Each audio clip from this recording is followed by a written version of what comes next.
Hola, bienvenidos. Vamos a comenzar con esta segunda parte del simposio de técnicos en cardiología. Desde ya, muchas gracias por esperarnos. Estuvimos solucionando unos problemitas técnicos. En este momento lindo y oportuno nos acompaña el doctor Santiago Sánchez de Bustamante, electrofellow de electrofisiología, la compañera técnica en prácticas cardiológicas, Magdalena de Graudio, coordinadora técnica de cardiología ambulatoria.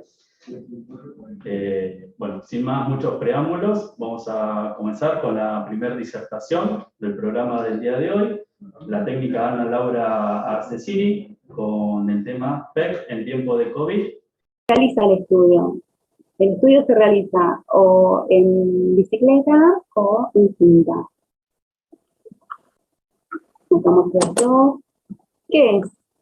¿Qué es una ergometría? Es un estudio no invasivo con fines diagnósticos y pronósticos para pacientes con enfermedad del corazón o con sospecha de ella, ¿sí? Aquellos que quizás tienen dolor de pecho o tienen disnea, que han notado algo distinto.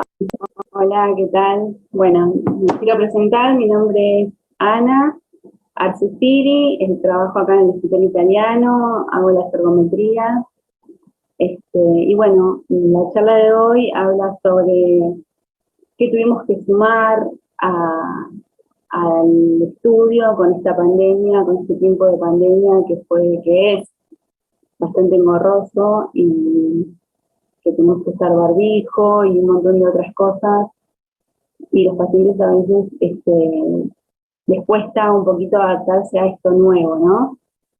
Voy a mostrar los materiales que tuvimos que sumar. Sumamos el barbijo, es lo más molesto para el paciente, porque no solo nosotros, sino el paciente también lo tiene que utilizar durante el ejercicio. Si bien nosotros estamos todo el día con barbijo y es bastante molesto, para ellos que tienen que hacer una actividad les cuesta bastante. Lo que sí siempre recalco, porque los pacientes tienen miedo a que el estudio salga distinto o les dé un mal resultado, entonces explico que el barbijo no les va a alterar el resultado del estudio, sino que, bueno, sí es molesto y puede quizás aumentar un poquito más la frecuencia cardíaca y la respiratoria, pero en sí lo que nosotros buscamos con el estudio es si el paciente tiene isquemia o no. Entonces, el que tenga el barbijo puesto o no lo tenga puesto no le va a alterar su resultado. Después nosotros tenemos que utilizar antiparras y camisolines hidrorrepelentes.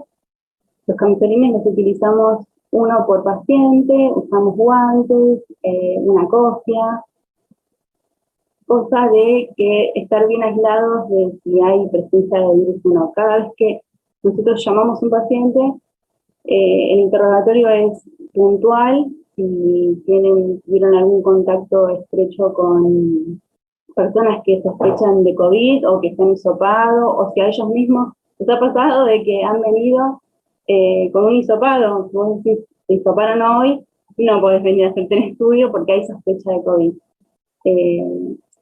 A los pacientes les costó mucho interpretar eso, que si hay sospecha de COVID no pueden ingresar al hospital, tienen que aislarse, y bueno, nos ha pasado de que han venido igual. Bueno, ¿cómo se realiza el estudio? El estudio se realiza o en bicicleta o en cinta. Notamos los dos. ¿Qué es?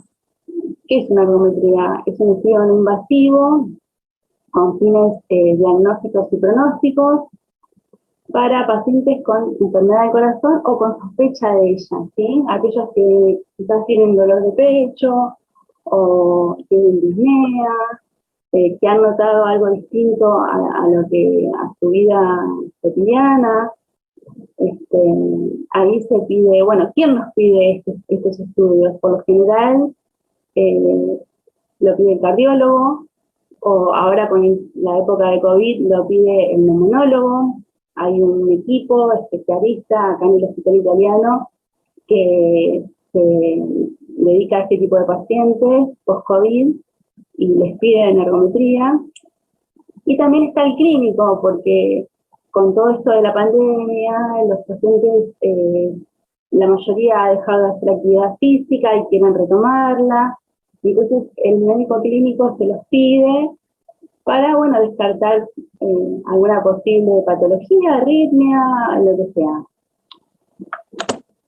Bueno, ¿para qué sirve? Justamente para evaluar la función cardíaca durante el ejercicio, la presión arterial, la aparición de alguna arritmia, síntomas, y evaluar también la capacidad funcional del paciente. Bueno, ¿qué es el COVID? Es una enfermedad infecciosa, altamente contagiosa, que va de leve a moderada su riesgo, ¿no? Si bien hubo muchas muertes y es una enfermedad bastante jodida y que no sabemos bien todavía cuál es la población. En un principio se decía que la gente mayor era la con más riesgo de muerte. Hoy por hoy es como que eso se ha desvirtuado bastante porque gente joven también ha muerto. Los factores de riesgo, hay pacientes que tienen factores de riesgo, se han contagiado de COVID y no les pasó nada, y hay gente que tuvo COVID sin tener factores de riesgo y la pasó muy mal. O sea, como que bien no se sabe cuál es la población de más riesgo, porque a todos nos afectó distinto. Bueno, estos son los síntomas que da el COVID: fiebre, tos, dolor muscular, dolor de cabeza, afecta a los pulmones, neumonía, bueno, lo que todos ya sabemos. ¿Cómo afecta la parte cardíaca? Bueno, el COVID, más allá de que su primer foco son los pulmones, a raíz de eso viene la parte de que puede desarrollar una pericarditis o una miocarditis. Obviamente que en la fase aguda la ergometría no se puede hacer, pero una vez que el paciente se recupera, después de los 45 días puede realizar la ergometría. Bueno, a eso iba. ¿Cuándo un paciente post-COVID puede venir a hacer una prueba de esfuerzo? Siempre lo decide el médico, el que lo derive, el médico clínico, el cardiólogo, el neumonólogo. Aquellos pacientes que no han tenido síntomas, que teóricamente la pasaron bien, al mes de la alta médica pueden realizar la ergometría. Y aquellos que sí tuvieron más síntomas, el que no tuvo síntomas hasta los 15 días de la alta médica, y aquel que tuvo síntomas al mes, que puede venir a realizar una prueba de esfuerzo. Bueno, también está en la vacuna. Cuando hay pacientes que se han vacunado y han tenido muchos síntomas, y hay pacientes que no. Entonces, si el paciente es asintomático post vacuna, al tercer día ya puede realizar la ergometría, y si tuvo síntomas, a la semana. Síntomas, nos referimos a síntomas leves, cansancio, tos, fiebre, han tenido un día de fiebre. Este tipo de pacientes tienen que esperar un poquito más. Por eso siempre cuando lo recibimos, también le preguntamos, aparte de si tuvo COVID y cuándo lo tuvo y demás, hacemos hincapié de si se vacunó y cómo se sintió. Bueno, el síndrome post-COVID, que por lo general los pacientes refieren que después de los 45 días de haberse contagiado, ellos sienten que están como más acelerados, abscénicos, sienten dolor muscular. Notamos que en la ergometría, en su electrovasal, o quizás no en el basal, son dos casos. O en el electrovasal están con hipertiroidismia, o sea que la frecuencia cardíaca es muy elevada, o que tienen una frecuencia moderada y en la primera etapa vuelan, se van por las nubes. La clase funcional por lo general es más baja que en las ergometrías anteriores, y por lo general refieren mucho dolor muscular. Ahora, aquel paciente que transitó la enfermedad del COVID y no tuvo síntomas y la pasó bien, la ergometría por lo general no no requiere cambios, no notamos ni que haya frecuencia alta, ni que se disparen en la primera etapa. La verdad que bien. Bueno, voy a contar una paciente de sexo femenino de 40 años de edad, sin factores de riesgo, tuvo el síndrome post-COVID, y voy a mostrar el electro de esta paciente, que muestra una frecuencia de 110 latidos por minuto. Obviamente que su carga fue baja y con disnea. La verdad que cambios en el electro no hay, salvo la frecuencia cardíaca, pero no más que eso. Acá voy a mostrar el consultorio que utilizamos, que es ventilado. Ahí recibimos a la paciente, obviamente con todo el equipamiento que ya contamos. La recibimos, hacemos un leve interrogatorio sobre el tema de la vacuna, sobre el tema de que si tuvo o no tuvo COVID. Y acá mostramos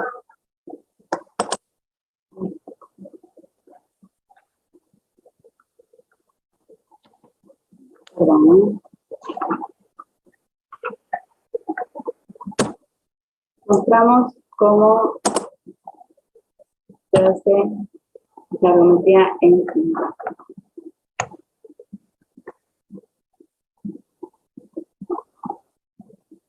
Tenemos la instalación, el equipo, el software que tenemos.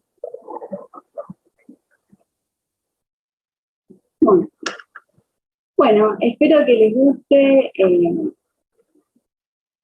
mi pequeña charla sobre la nueva realidad del estudio de ergometría, que bueno, ya ni nos conocemos porque nos vemos con los pacientes porque no nos vemos las caras, vienen tapadas, nosotros todas tapadas, y bueno, no nos acordamos de las caras de los pacientes nada más que del apellido. Y ojalá, bueno, esta pandemia termine pronto, podamos volvernos a ver las caras, y bueno, les agradezco a todos por la invitación, toda la organización, la verdad que siempre me tienen en cuenta, y es un lujo para mí poder contarles lo que hago a diario, que me encanta, y siempre aportar ese granito de arena para que sepan y que vean lo que hacemos. Bueno, un beso para todos y muchas gracias. Amado, soy técnica en prácticas cardiológicas del Hospital Italiano de San Justo. Realizo allí pruebas cardiopulmonares de ejercicio. Hoy voy a hablar sobre la utilidad y beneficio de la prueba cardiopulmonar de ejercicio en el seguimiento del paciente post-COVID. El COVID-19 es una enfermedad provocada por el virus del síndrome respiratorio agudo severo 2, ocasionado por el virus SARS-CoV-2. El mecanismo de transmisión de este virus es la vía aerógena. El SARS-CoV-2 tiene afinidad por receptores pulmonares de tipo 2 de la enzima convertidora de angiotensina, también conocida como ECA. Los receptores pulmonares tipo 2 ECA permiten el ingreso del virus a las células del endotelio alveolar. Aquí vemos una imagen en donde el virus del SARS-CoV-2 se está uniendo al receptor ECA y este le da lugar para el ingreso a la célula, desarrollando así el daño tisular. La infección por SARS-CoV-2 tiene dos procesos patológicos, uno desencadenado por el propio virus y el otro gatillado por la respuesta del huésped. El proceso desencadenado por el virus es la fase en la que la patogenicidad del propio virus es la dominante, y en la fase que está gatillada por la respuesta del huésped es la fase en la que la respuesta inflamatoria del huésped supera la patológica.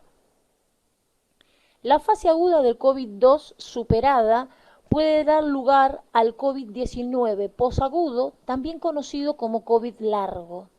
El COVID-19 posagudo o COVID largo es una afección multisistémica y es aquel en donde se extiende más allá de las 3 semanas desde el inicio de los primeros síntomas, y el COVID crónico es aquel que se extiende más allá de las 12 semanas.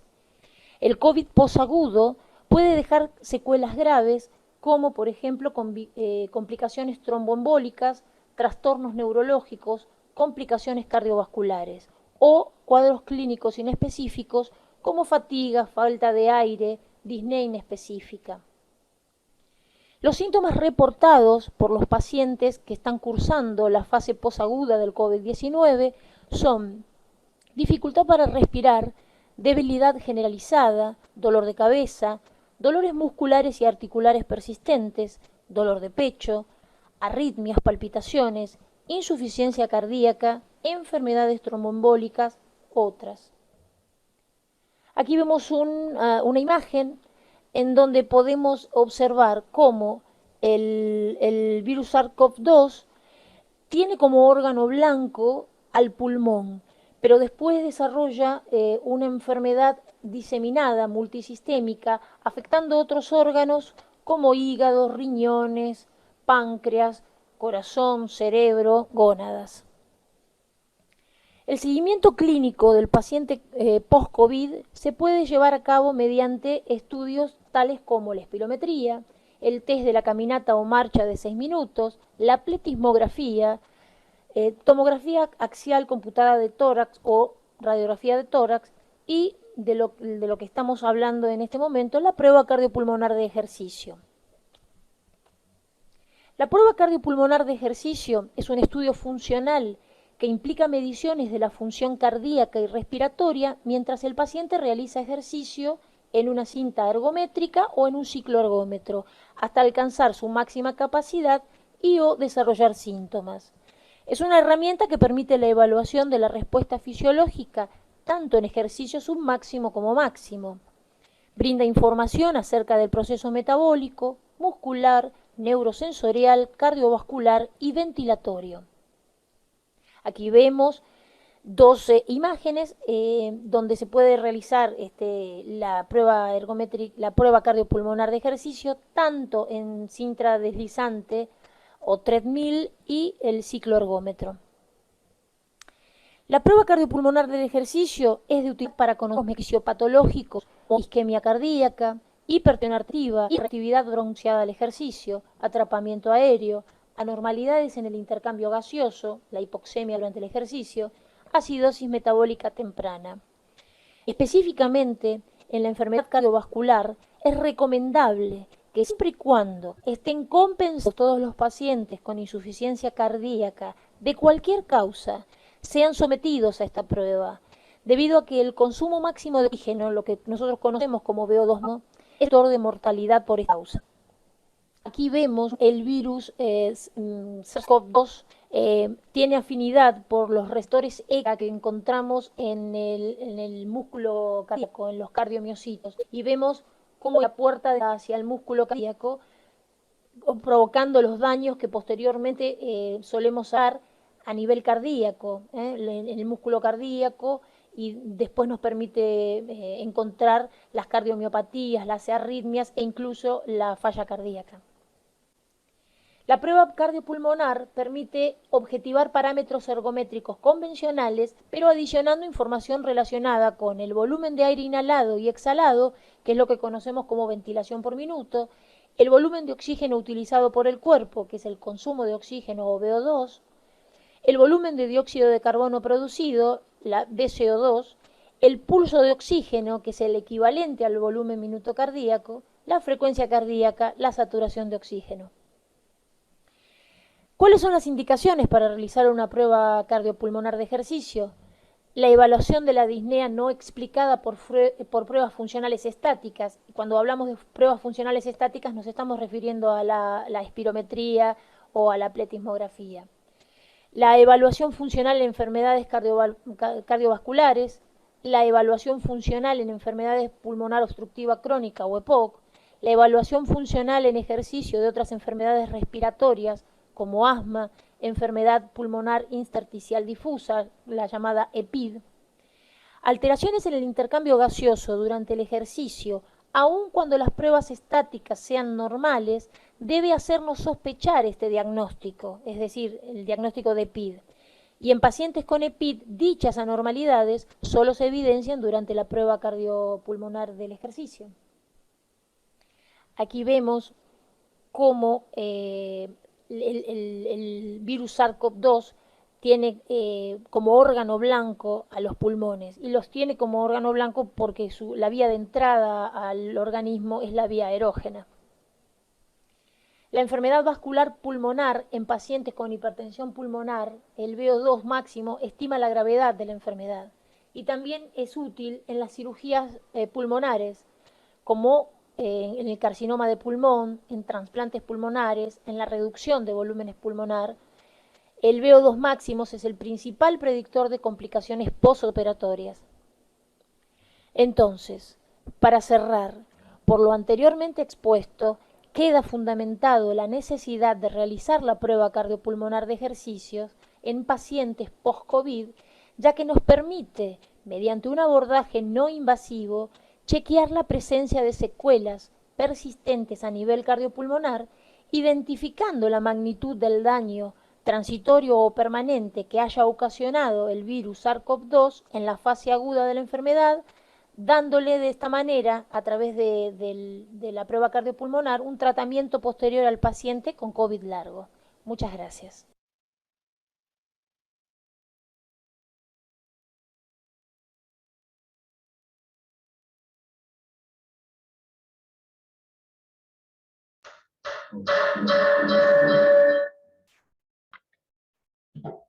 Bueno, muy bien, después de estas exposiciones de los disertantes, vamos a abrir la mesa de discusión. Vamos a habilitar cámara y micrófono de panelista del doctor Barbagelata Leandro, de la disertante Amado Andrea.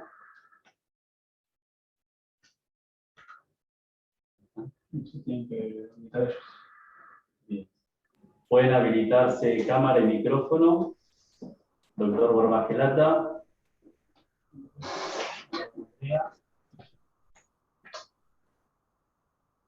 Hola.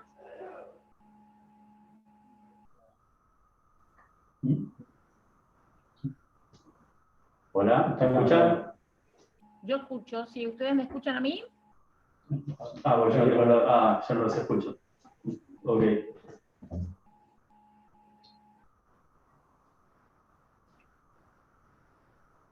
Bueno. Preguntas del auditorio tengo para Ana. Hola, Ana, ¿cómo estás? Bien. Ana. Preguntan, ¿con qué, con los elementos de protección, con qué es lo que más lidia sumamente en realizar los estudios de ergometría? Y si has notado en estos estudios, con pacientes post-COVID, algún dato llamativo o característicos en estos pacientes.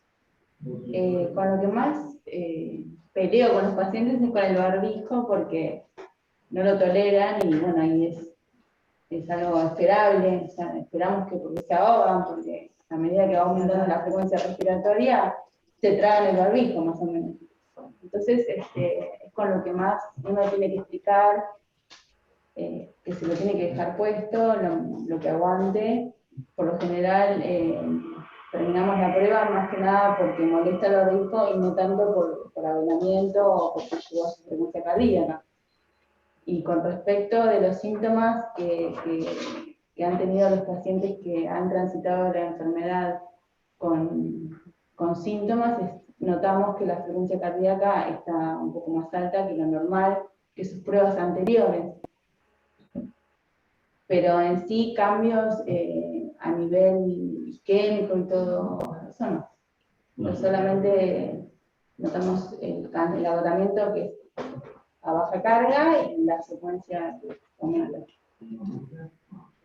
Me pareció muy interesante eso que mostraste, que por más que estén con el barbijo, sea molesto, no altera el resultado de la prueba. Claro. Lo que es la evocación de isquemia o la generación de arritmias no se ve afectada por el uso de barbijo, entonces eso es algo importante a recalcar. Sí, porque muchos pacientes preguntan, ¿y esto no me va a alterar la prueba? También se preocupan por su performance, porque muchos vienen y quieren rendir y obviamente con el barbijo quizás no pueden desarrollar el esfuerzo que ellos hacen a diario. Hay muchos que compiten y que les gusta venir y hacer una prueba alta y bueno, con el barbijo es imposible.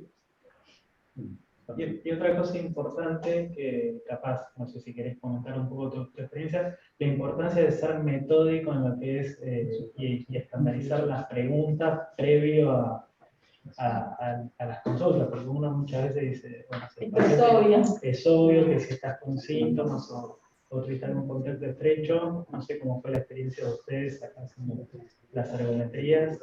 A mí al principio es como que me costaba hacer el interrogatorio, porque yo decía, esto es base, o sea, lo tiene que saber.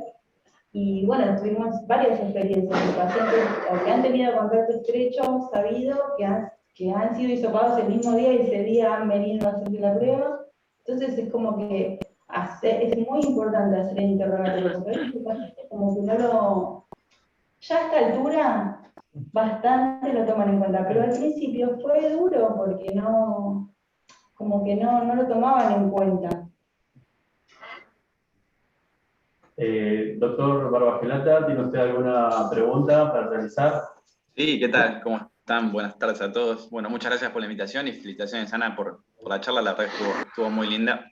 Yo quería preguntarte, más o menos, así a grandes rasgos, de todos los pacientes que con síndrome post-COVID tuvieron hallazgos positivos en la ergometría, ¿cuántos vos crees que son puramente por la enfermedad o por las condiciones basales, por las comorbilidades que ya tenían estos pacientes?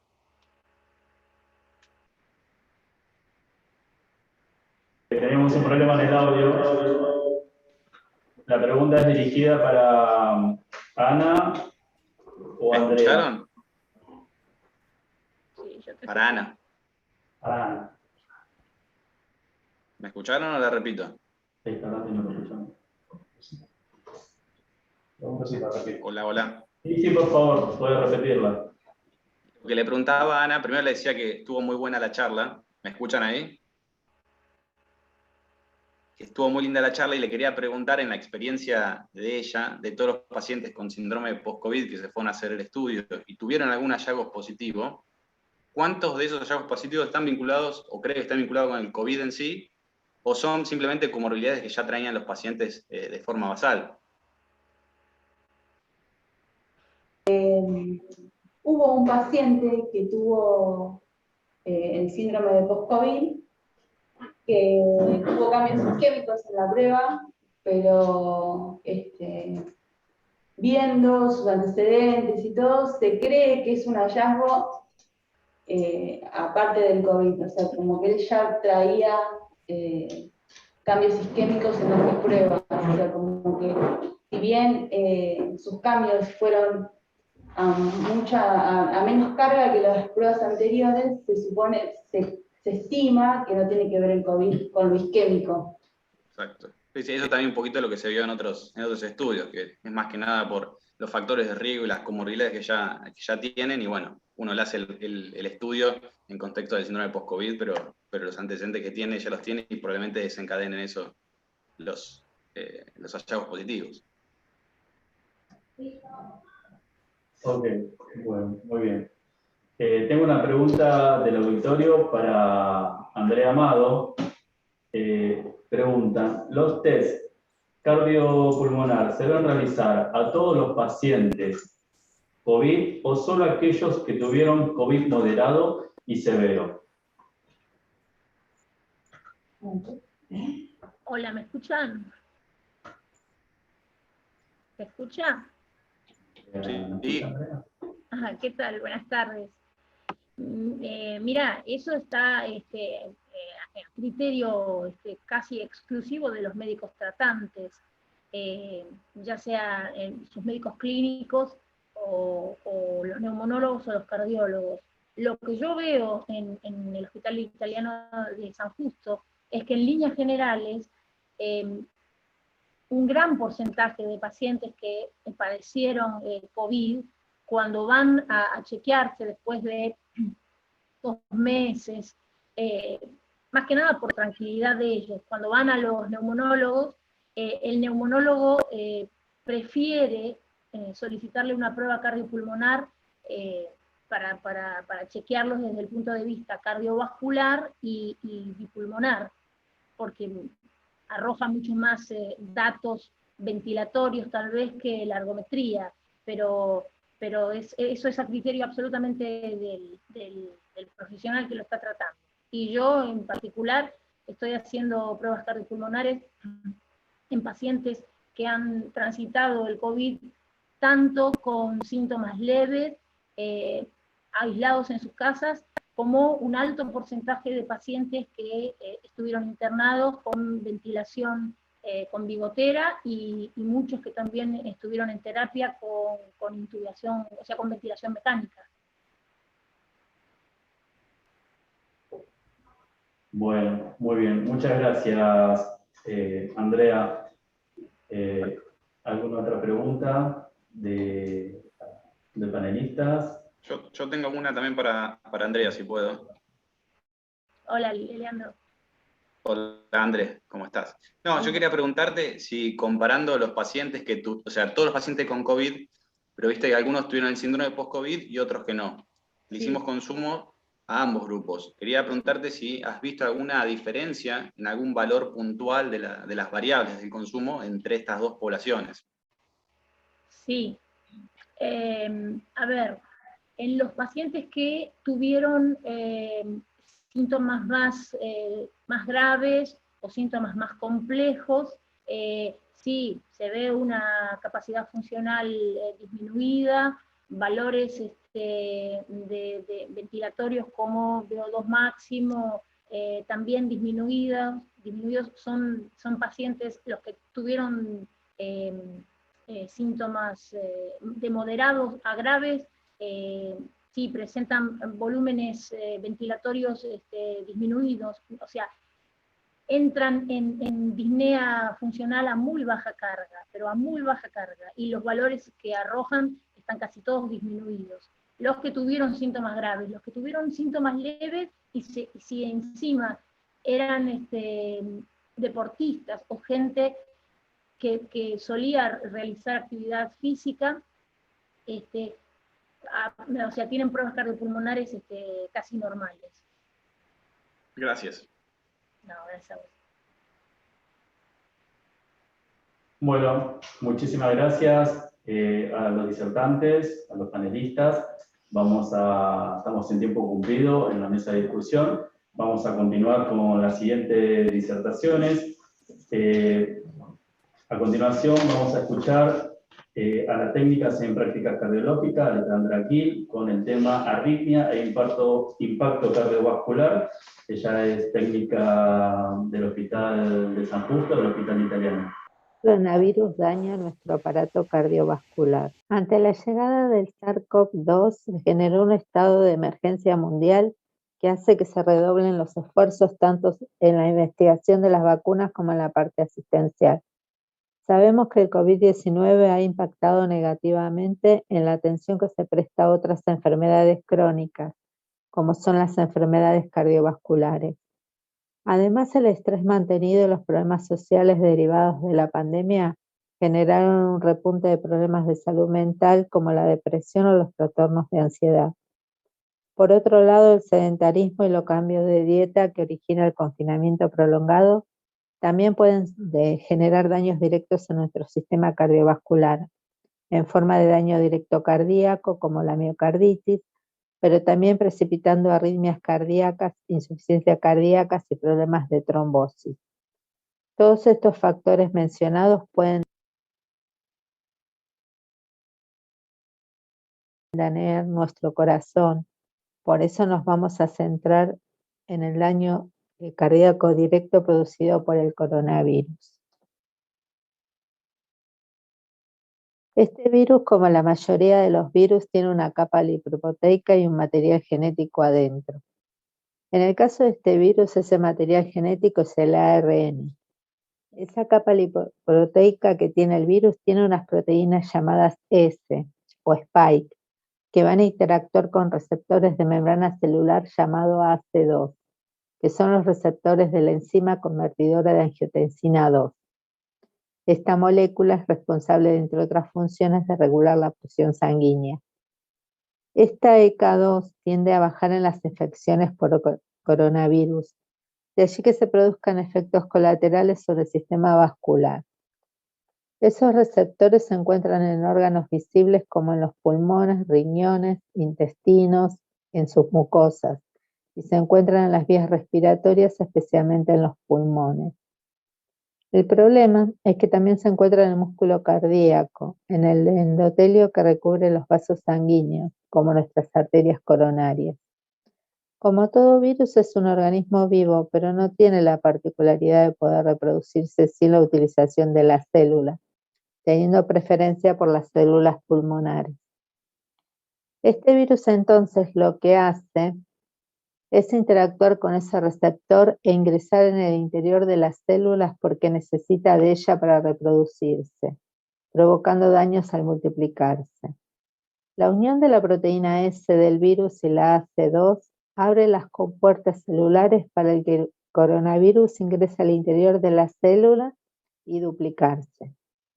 La maquinaria celular humana utiliza el ARN del virus como si fuera propio por la respuesta inmune del cuerpo, por lo que fabrica proteínas virales como si fueran humanas. De allí que hace aproximadamente 100.000 copias en 48 horas, las cuales van acabando con las membranas en cuestión y se dispone a infectar otras células cercanas. De allí que por eso son entre 48 horas y 5 días el periodo de incubación de la enfermedad. Respecto a lo que sucede cuando el virus ingresa dentro de las células respiratorias, se produce una tormenta inflamatoria muy importante. Y como el sistema inmune y el sistema de coagulación están relacionados, el equilibrio de la coagulación sanguínea puede romperse generando trombosis. Esta tormenta inflamatoria desencadenada por una respuesta excesiva del sistema inmune puede llegar a generar síndrome de distrés respiratorio, a veces necesitando ventilación mecánica, pero también necesitando algunas drogas para frenar esta tormenta inflamatoria que se generó por el ingreso del virus en el aparato respiratorio. Entonces el virus tiene varias formas de dañar el aparato cardiovascular ocasionando estragos, mediante una injuria directa, por la tormenta inmunológica, la tormenta inflamatoria, reduciendo el aporte de oxígeno, por el daño pulmonar, infectando directamente al corazón y a los vasos, a través de la respuesta inmune de nuestro cuerpo que genera trombosis e inflamación, y secundario a la falla respiratoria por hipoxemia, que va a provocar enfermedad cardiovascular, posiblemente falla de bomba y todo lo que sucede secundario a un paciente ventilado que tiene síndrome de distrés respiratorio. Esto va a generar que podamos censar biomarcadores, puede generar arritmias, injuria directa en el miocardio y falla de bomba secundaria a la falla respiratoria. En este cuadro queda resumido tal como dijimos que el virus que provoca esta enfermedad puede provocar en forma directa una injuria miocárdica o a través de la enfermedad respiratoria por hipoxia, generando arritmias que pueden ser de todo tipo. Ese mismo virus va a generar una respuesta inflamatoria, una tormenta de citoquinas. En el centro del cuadro ubicamos la interleuquina 6, que también puede dañar directamente el miocardio por esa tormenta inflamatoria, provocando, por ejemplo, una miocarditis. Pasa a la barrera hematoencefálica y a nivel central puede provocar hiperactividad simpática con el consiguiente desarrollo de arritmias. Esa interleuquina 6 también interactúa con los canales de las células miocárdicas y las células de Purkinje, alterando en muchos casos a los canales de potasio, sodio y calcio, generando desastres en los potenciales de acción. Otro mecanismo importante es mediante el cual la interleuquina 6 provoca inhibición del citocromo P450 hepático, por lo cual muchos de los medicamentos que se metabolizan en el hígado por este citocromo, al tenerlo inhibido, los metabolitos que son producto de drogas que prolongan el QT, pero el metabolito no, al no metabolizarlos, hay droga activa, se prolonga el QT y aparecen las torsadas de punta. secundaria intervalo QT prolongado adquirido por inhibición de este citocromo, debido a la interleuquina 6. Entonces, ¿por qué los pacientes con COVID pueden tener arritmia? Nos preguntamos. El riesgo de arritmia es multifactorial.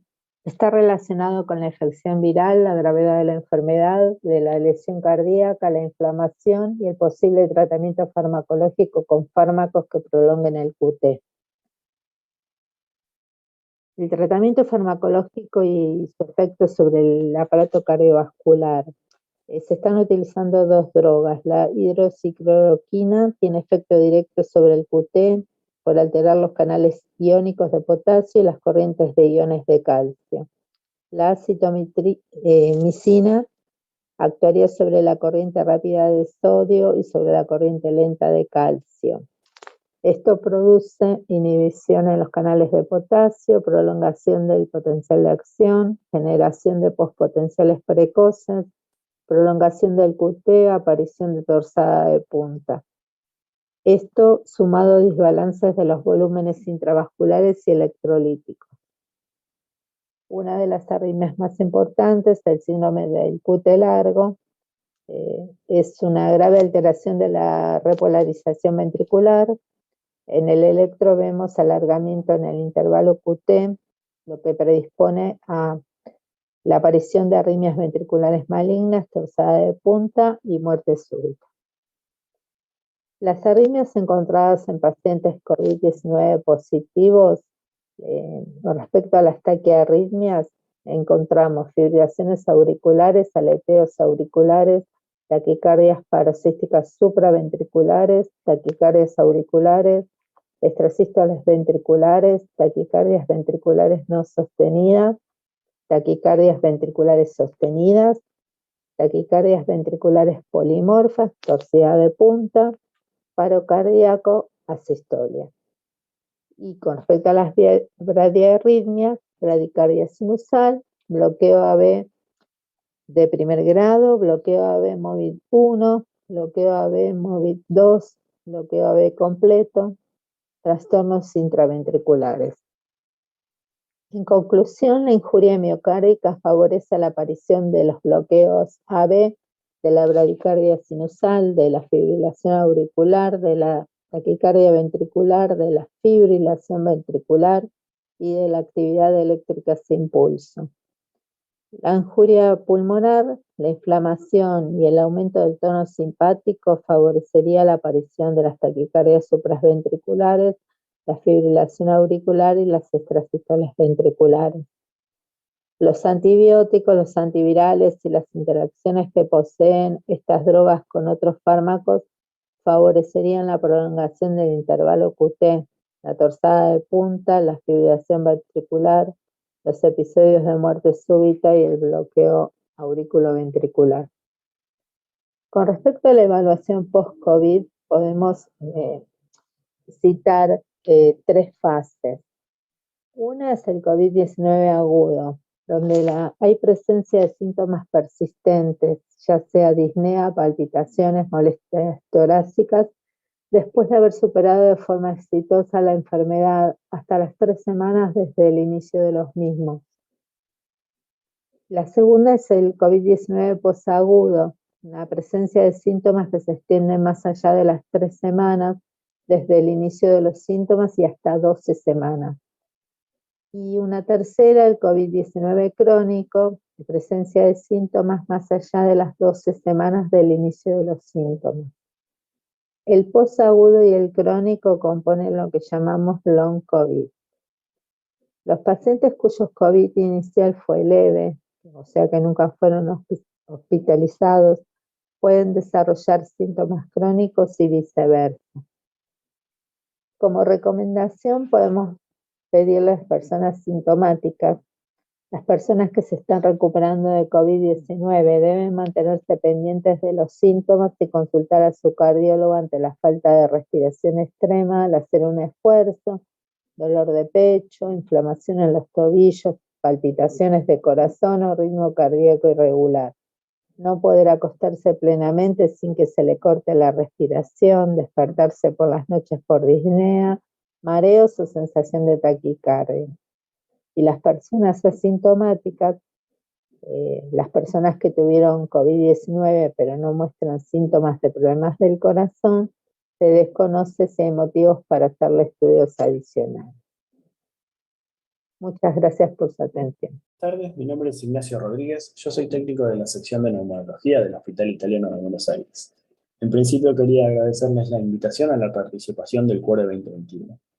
La idea de esta charla es darles a conocer cuáles son los estudios funcionales respiratorios que nosotros realizamos en el hospital y cómo nos manejamos post-pandemia SARS-CoV-2. El objetivo sería darles una breve reseña y una descripción de los estudios funcionales respiratorios, cuáles fueron los cambios generados en el laboratorio de función pulmonar pre y post-COVID-19. Vamos a estar realizando un análisis de los datos y cuáles son las recomendaciones para la realización de los estudios funcionales respiratorios. Los estudios que nosotros realizamos en el laboratorio de función pulmonar son los que se detallan a continuación, y me voy a estar focalizando en los primeros 4, los cuales son los más frecuentes. Comenzando por la espirometría, que es un estudio dinámico donde vamos a medir flujos y volúmenes, es útil en el diagnóstico y seguimiento de patologías respiratorias obstructivas. Básicamente es el estudio gold estándar para la definición de obstrucción y es muy sensible para restricción, pero es poco específico. Esto quiere decir que la descarta, pero que no la confirma. Nos vamos a encontrar con una gran cantidad de variables dentro del estudio y me voy a enfocar en las 3 principales. Como primera instancia, la relación BEPS-1 sobre FBC, la cual nos estaría determinando si un estudio es normal u obstructivo. Como segundo punto, vamos a ver el volumen expirado en el primer segundo, que nos va a cuantificar el grado de obstrucción que nos estamos encontrando. Y como tercera instancia, nuestra capacidad vital forzada como variable para sugerir restricción. Las 3 variables las vamos a tener que determinar en base a nuestro límite inferior de la normalidad, el cual hace referencia al valor más bajo en pacientes sanos. Esto quiere decir que va a ser nuestro valor de corte. Vamos a encontrarnos con distintas curvas dentro del estudio. Estas nos reflejan de modo orientativo las 3 posibles opciones en el resultado. Como primera opción, un estudio con valores normales nos va a mostrar una pendiente recta. El estudio con patrón obstructivo nos va a mostrar una curva cóncava, y el resultado con un patrón restrictivo, si bien va a tener una pendiente también recta, va a ser una curva más aplanada. ¿Quién dice? Más chica. En cuanto a los ejes de volumen-tiempo, las patologías obstructivas nos van a mostrar una FBC mayor por el aumento en la resistencia de la vía aérea. Y en el caso de patologías restrictivas, la FBC va a estar disminuida ya que los pulmones pierden la capacidad elástica y son incapaces de expandirse por completo. También nos podemos encontrar con espirometrías con obstrucciones en la vía aérea mayor. Esto lo vemos reflejado cuando nos encontramos con una obstrucción variable intratorácica, la cual la curva va a carecer de pico flujo expiratorio. En el caso de que sea variable extratorácica, se va a apreciar en la curva inspiratoria, y si la obstrucción llegase a ser fija, nos vamos a encontrar lo que comúnmente denominamos curva cajón, sin pico flujo ni curva inspiratoria. Dentro del estudio se pueden realizar las maniobras con broncodilatadores, la cual va a determinar si el paciente tiene respuesta a la medicación en el caso de que reflejen una patología obstructiva o pseudo-restrictiva. El segundo estudio que vamos a ver es la difusión de monóxido de carbono, en el cual vamos a medir la función de la membrana alvéolo capilar. Es un método de respiración única, ya que utilizamos concentraciones conocidas de monóxido de carbono y de un gas trazador. Y el valor de la difusión de monóxido de carbono se va a calcular por medio de 2 variables, el volumen alveolar y la KCO o coeficiente de transferencia de monóxido de carbono.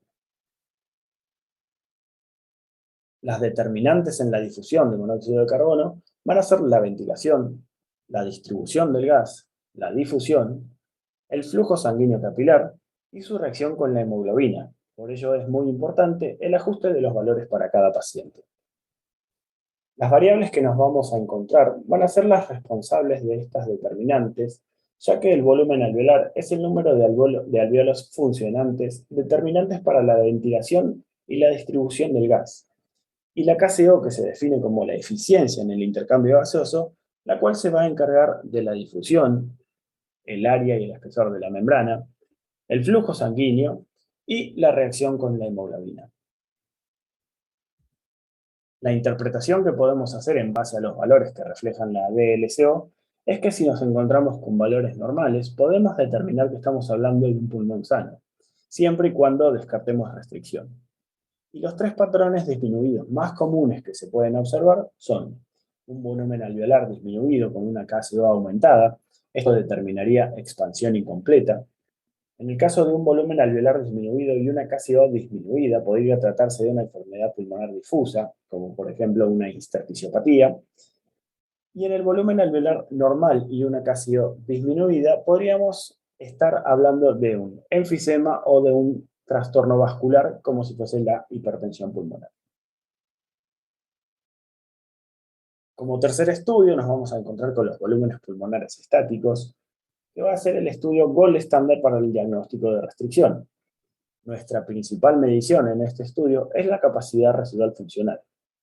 Los tres métodos más comunes para calcularla son la dilución de gases, el lavado de nitrógeno y la pletismografía corporal. Pero hay que tener en cuenta que en el caso de las dos primeras, van a estar infraestimando la capacidad residual funcional en el caso de que haya obstrucción. Nuevamente nos vamos a encontrar con una gran cantidad de variables, y principalmente aquellas que no se pueden medir por espiometría. Las que nos van a interesar son principalmente la mencionada con anterioridad, la capacidad residual funcional que se mide por medio del volumen del gas intratorácico o TGV, y a partir de este vamos a calcular el volumen residual haciéndole la resta de nuestro volumen de reserva expiratoria. Y luego la capacidad pulmonar total, que es la sumatoria del volumen residual y la capacidad vital lenta. La interpretación de los resultados de los volúmenes pulmonares lo vamos a ver en los patrones que nos van a estar dando. Un patrón obstructivo nos va a reflejar una capacidad pulmonar total, un volumen residual y una capacidad residual funcional aumentada debido al atrapamiento aéreo. Y en el caso de un patrón restrictivo, los valores nos van a dar disminuidos por debajo de su límite de la normalidad. Por último, y no importante, el test de Camino's, donde se evalúa integralmente el respiratorio, neurosensorial, musculoesquelético, cardiovascular del paciente. Vamos a medir la distancia máxima que un individuo puede recorrer durante un periodo de 6 minutos, caminando tan rápido como le sea posible. Y vamos a ver reflejadas las limitaciones en las actividades de la vida diaria. Esto nos ayuda en el seguimiento y estadificación de las enfermedades pulmonares respiratorias crónicas. Las acciones del técnico van a ser controlar la frecuencia cardíaca y saturometría, incentivar al paciente, registrar determinados y tomar notación en escala de Borg y fatiga.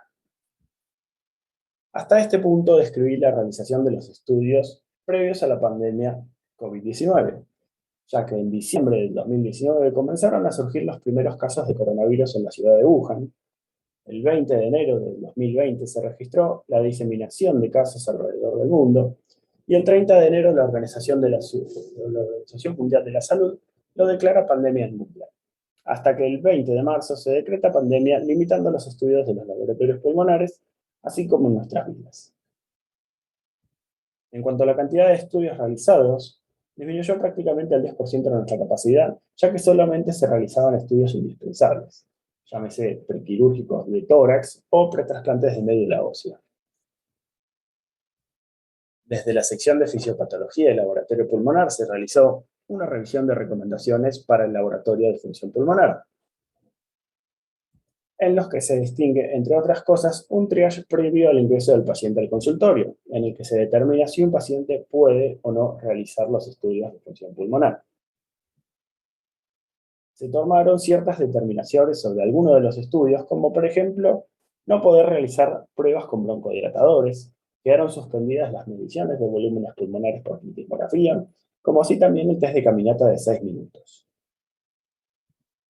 Todo esto debido a la cantidad de aerosoles que generan las maniobras realizadas, se tomaron determinaciones de utilizar filtros bacteriológicos para cada paciente, desinfección de alto nivel del consultorio entre paciente y paciente, y la utilización de filtros de aire EPA. Entonces, lo que nosotros conocíamos como normalidad quedó completamente modificada para que sea segura la realización de los estudios, lo cual hoy conocemos como nueva normalidad. Para concluir, está demostrado que se pueden realizar los estudios funcionales respiratorios con la correcta utilización del equipo de protección personal 3. Se deberán seguir todos los protocolos de limpieza y desinfección del consultorio.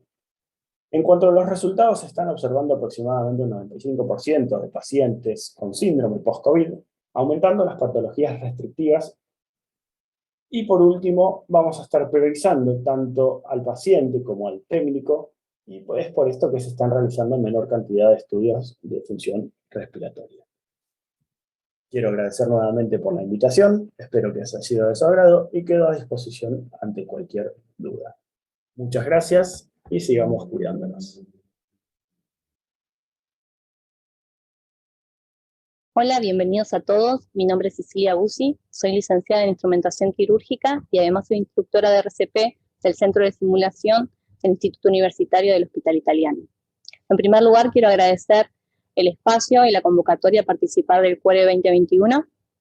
Hoy voy a hablarles de RCP, utilización de DEA y de cómo actuar ante un potencial caso de paro cardíaco en contexto COVID. ¿Qué modificaciones y salvedades debemos tener en cuenta? Las cardiopatías son la principal causa de muerte a nivel mundial. Afecta tanto a hombres como a mujeres de todas las edades. En Argentina, 7 de cada 10 personas mueren a causa de afecciones cardíacas. Por eso es tan importante el reconocimiento temprano del paro, realizar RCP de forma inmediata y la utilización del DEA. Cada minuto que pasa sin comenzar a realizar las maniobras de RCP aumentan las posibilidades de lesión cerebral y disminuyen las probabilidades de reanimación.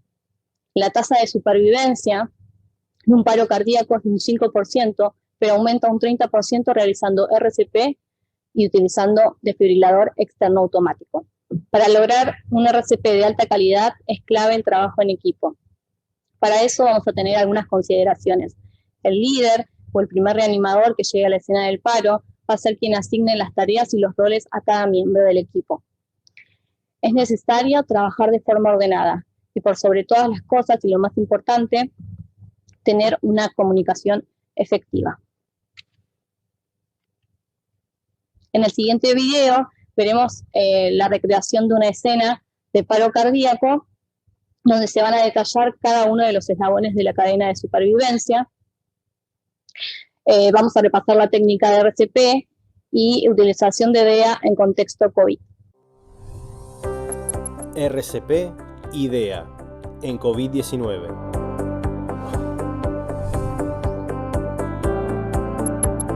¿Cómo actuar ante una persona inconsciente?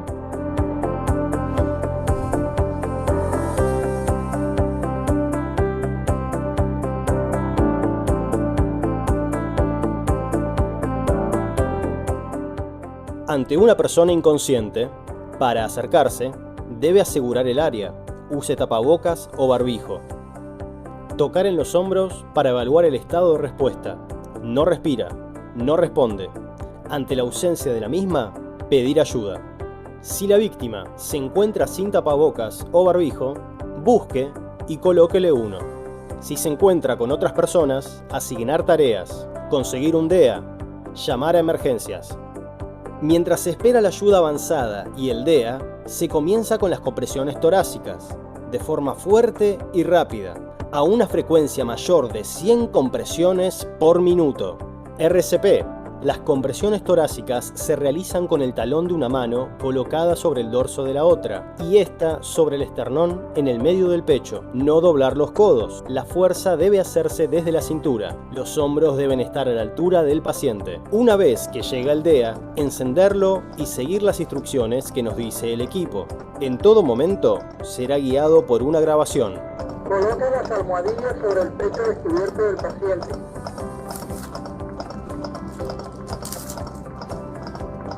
Coloque las almohadillas sobre el pecho descubierto del paciente, que enchufe el conector de las almohadillas junto a la luz brillante o destellante. No toque al paciente. analizando el ritmo cardíaco. No toque al paciente, analizando el ritmo cardíaco. Se aconseja hacer el shock recargándose. No se acerca al paciente. Administre el choque ahora. Presione el botón naranja ahora. Choque administrado. Puede tocar al paciente. Se debe rotar a los reanimadores que comprimen a los 2 minutos o antes si se encuentran cansados. Luego de la descarga, reanudar de inmediato las compresiones torácicas hasta el aviso del nuevo análisis del DEA. Si no se recomienda descarga eléctrica, se continúa con compresiones torácicas y luego de 2 minutos, el DEA vuelve a hacer su análisis.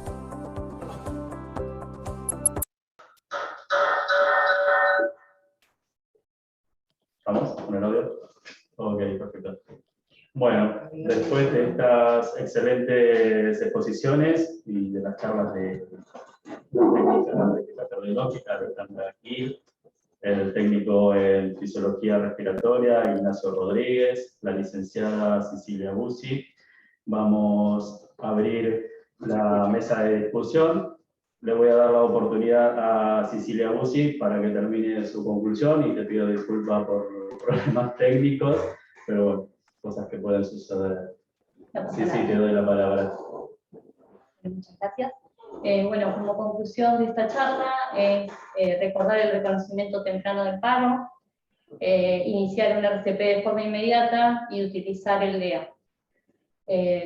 También acordamos de cuidarnos nosotros con el barbijo y a la víctima, ya que estamos atravesando una pandemia que es un virus respiratorio. Es muy importante el trabajo en equipo, que sepamos escucharnos y trabajemos de forma ordenada, y ojalá en algún momento esto sea a nivel sociedad y todos sepamos hacer RCP y no solo los que tenemos que ver con salud, y así poder salvar más vidas. Muchas gracias.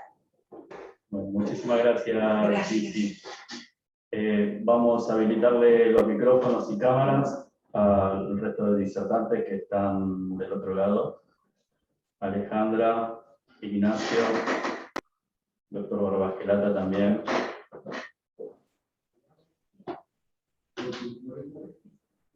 Alejandra, si estás por ahí, ¿me escuchás? Sí, ¿ustedes me escuchan? Perfecto y claro, Alejandra. Alejandra, Bueno, sí. ¿te quedó algo en el tintero para cerrar tu presentación? Sí. Tuve que recortar algunas imágenes que por cuestión de tiempo era bastante más larga la presentación. Y bueno, para cerrar, yo me dedico a conectar Holter en el Hospital Italiano de San Justo, y estoy recibiendo últimamente todos los pacientes post-COVID que ya han superado la enfermedad, pero que como seguimiento, por mismo, como lo dije en la charla, después del COVID tienen síntomas. Esos síntomas los llevan a consultar a los médicos, y en muchas ocasiones se encuentran arritmias de distintos tipos, muy variadas. De hecho, algunos pacientes tienen arritmias graves, desde deportistas que nunca han tenido nada en todos los chequeos que se hicieron antes anuales por su deporte, siempre bien, y después del COVID se encuentran con arritmias que no las han tenido antes, como esas, bloqueos, pacientes que han tenido arritmias que terminaron, me lo puede decir el doctor Barbasquelata quizás, con ablaciones, de todo tipo.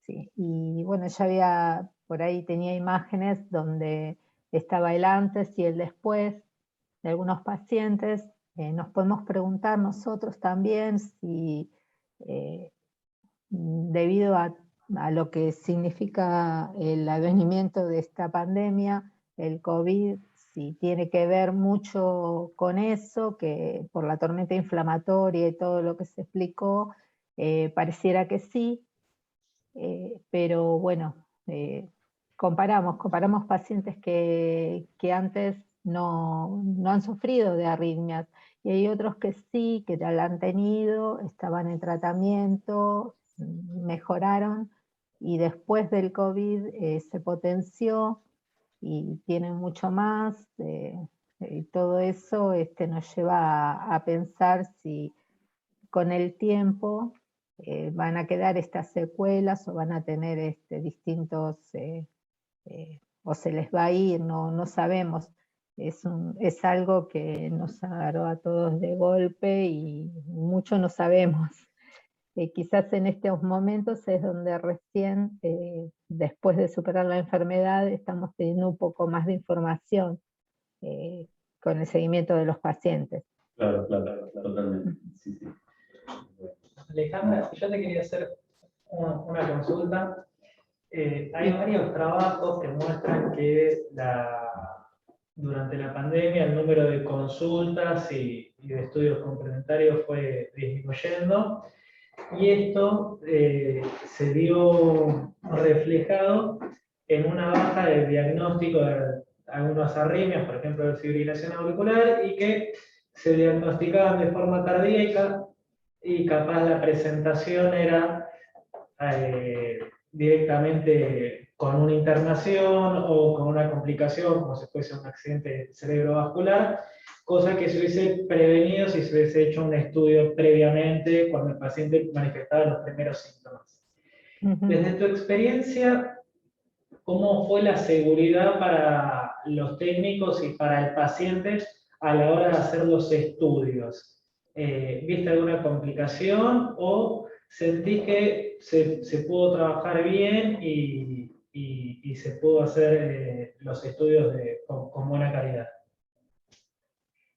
Sí, en realidad los pacientes al principio mostraron mucho miedo, mucho susto con respecto a los síntomas que tenían. Muchos nos querían consultar al principio. Después, cuando empezamos a ver que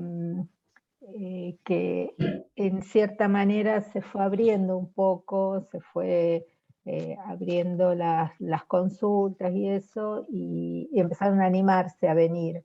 Muchos pensaban que era parte de tener una taquicardia de repente, decían, bueno, es producto de la neumonía que he tenido, esto ya se me va a pasar, pero hemos visto que no quedaba solamente en algo respiratorio, sino que derivaba en otros, en algo cardiovascular.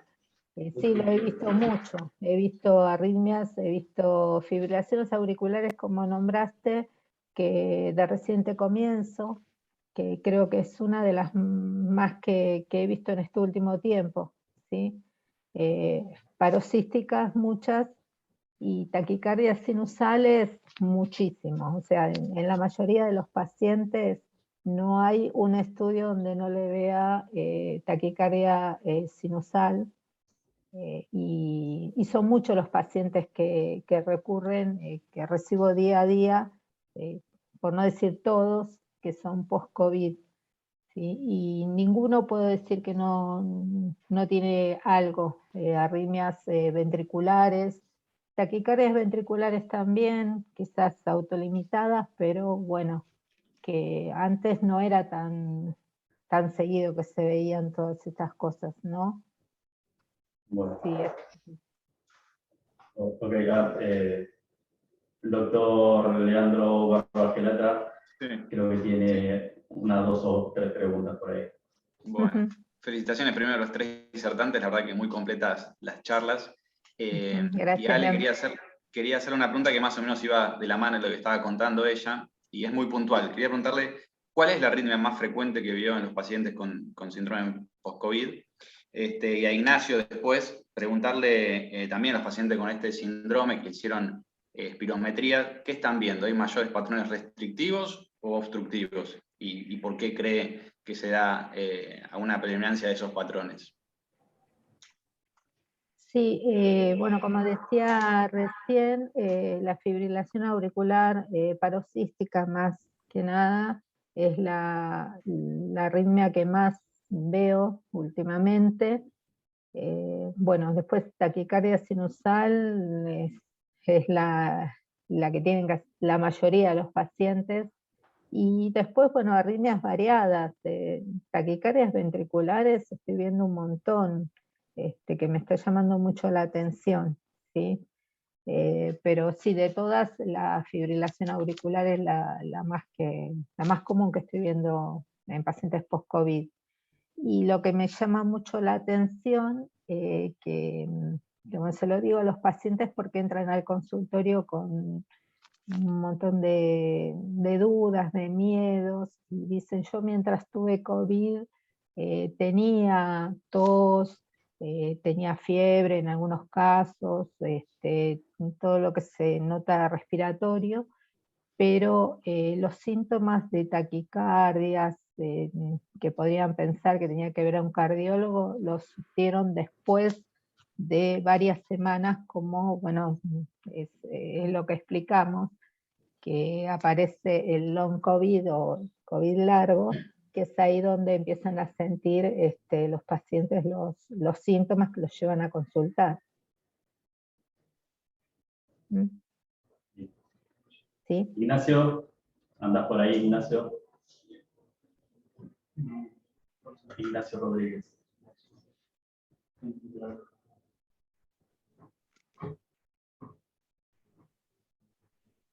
Bueno, mientras recuperamos a Ignacio.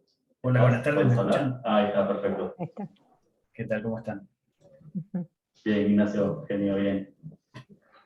Bueno, ahí escuché la pregunta del doctor.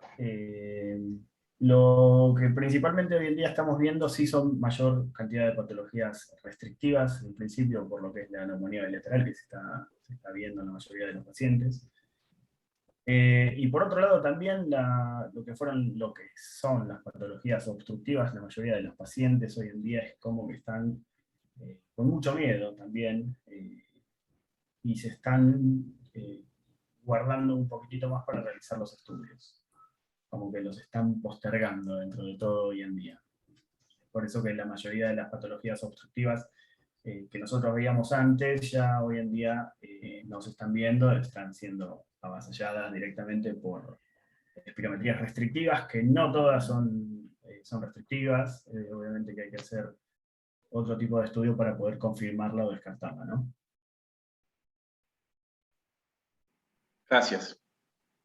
Bueno, ¿alguna pregunta más de parte de los panelistas? O si no voy Yo quería hacer Sí. un comentario para Cecilia. Muy importante esto de preservar la seguridad del reanimador como el que está siendo reanimado, ¿no? Lo más importante, siempre lo que se dice es el inicio temprano de las compresiones torácicas y el arribo temprano a un DEA. Eso es lo que más está relacionado con la sobrevida de los pacientes. Sí. ¿Ustedes hicieron algún cambio en lo que es el protocolo de reanimación? Vi que ahí en el video no había lo que era asistencia respiratoria, era más que nada las compresiones, ¿verdad? Sí, básicamente tenemos que hacer hincapié en las compresiones, ya que el virus es respiratorio, entonces por ende las ventilaciones no las vamos a realizar. Sí es muy importante el uso del barbijo de nosotros y también el de la víctima. Si nosotros realizamos compresiones eficaces, esto quiere decir un ritmo mayor a 100 compresiones por minuto, y debemos hundir el tórax 5 centímetros, sí, es bastante, vamos a llegar a un mismo resultado que comprimiendo y ventilando. Bueno. Si hay tiempo, tengo una pregunta también para Cecilia. Quería preguntarte cómo se lo tomó la población general, esto de poder hacer RCP en pacientes con sospecha de COVID o con COVID. Porque me imagino que todo esto es para dentro del ambiente de salud. Pero, ¿llegó este mensaje a la población general? Mirá, a nosotros, cuando nos plantearon todo esto, toda esta reforma, por así decirlo, bueno, nos capacitaron en cuanto a las precauciones de cada uno, ¿no? De cuidarse uno para poder ayudar al otro. En el ámbito de salud, tomar toda la información nueva para poder hacerlo de forma segura. Bueno, desde mi lugar también, cuidarnos para poder cuidar al otro. Eso fue fundamental para poder seguir y poder ayudar a las víctimas. Si yo quiero acotar algo al respecto, con Sisi somos compañeros instructores de RCP, de acá del centro de CUESIG, del Hospital Italiano. Hay estudios que se han realizado extrahospitalarios, digamos, en la vía pública, y descubrieron que de 10 personas que tienen un caso de paro cardiorrespiratorio, de esas 10 personas, menos de 4 reciben la maniobra de RCP. Es muy importante, sí, que se vuelque y se traslade a la comunidad en general, no solo al personal de salud, si bien nosotros nos capacitamos y capacitamos al resto de los compañeros. Pero sí, creo que un punto fuerte es que la conciencia al ciudadano de que solo con las manos y haciendo compresión y activando el sistema de emergencia, eso eleva la sobrevida de esa persona, de esa víctima que está cruzando un paro cardiorrespiratorio. Y utilización del DEA, en cuanto se tenga, sea accesible, también usarlo de forma inmediata. Bueno, creo que algo más. Perfecto. Bueno, muy bien. Muchas gracias a todos los disertantes, a los panelistas. Vamos a continuar para darle lugar a los siguientes 2 expositores disertantes sobre redes sociales y actividad técnica durante la pandemia. El técnico en prácticas cardiológicas, Longo Damián. El técnico en prácticas cardiológicas, Josi Sebastián. Son invitados de otras instituciones, de otros centros. Así que vamos a ver su exposición.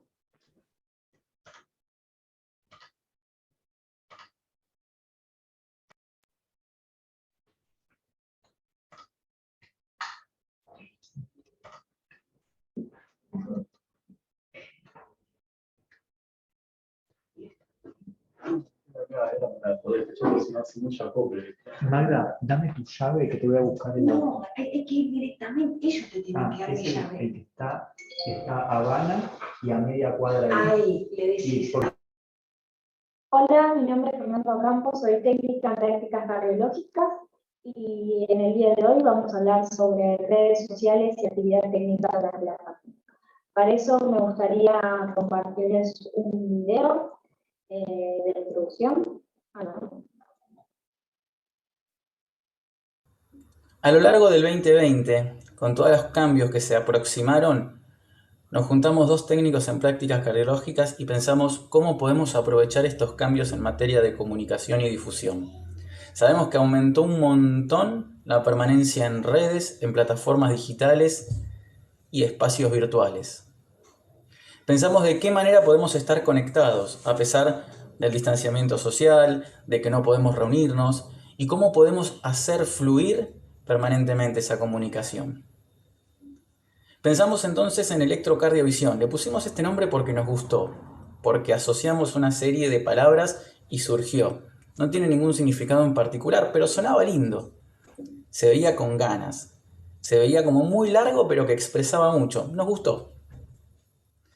Y a partir de ahí empezamos. Armamos una página de Instagram y dijimos, empecemos a postear distintos tipos de ideas y vamos a ver hacia dónde esto nos va llevando. Empezamos con un posteo, otro posteo, alguna history o historia. Empezamos a juntar seguidores y vimos que la comunicación aumentaba. Se iba generando de a poco algo lindo. Estábamos en una situación muy especial. Era obvio que necesitábamos estar conectados. Necesitábamos tener al lado a ese colega, a ese mentor, a ese alumno que estaba estudiando y necesitaba formarse y estaba pasando por una situación distinta, a ese docente que estaba en la misma situación que el alumno pero del otro lado. Pasaban un montón de cosas. Entonces quisimos hacer algo diferente, algo distinto, algo descontracturado, pero de una permanencia en redes. Y de esta manera poder hablar no solamente con el que teníamos en nuestro mismo país, sino también en otra parte del continente, en otra parte del mundo, y empezar a ver qué están haciendo. Porque lo mismo que pensamos nosotros, lo piensa mucha gente. Pero gracias a las redes que tienen la finalidad de conectar, podemos empezar a ver que existen personas que piensan parecido, distinto, y que podemos conectar. Entonces esto empezó a crecer y dijimos, bueno, sigamos haciendo más cosas, sigamos posteando más, sigamos juntando más seguidores, veamos cómo nos podemos seguir comunicando entre nosotros y dar a entender que somos técnicos en prácticas cardiológicas, conectándonos en redes y buscando gente que piense de la misma manera o que nos pueda enseñar y de quienes podamos aprender o intercambiar conocimientos. Y quedó así, esta filosofía de electrocardiovisión, de empezar a escuchar, a ver, a leer, a poner un me gusta, a poner un like, a poner un corazón o a hacer un vivo de Instagram para poder estar comunicados permanentemente. Es un cambio muy raro. Al principio suena así como que, si antes nos veíamos en los congresos, nos veíamos en alguna reunión. Sin embargo, sabemos que este fenómeno vino para quedarse, el de la virtualidad. Todos extrañamos la presencialidad y por supuesto que va a volver.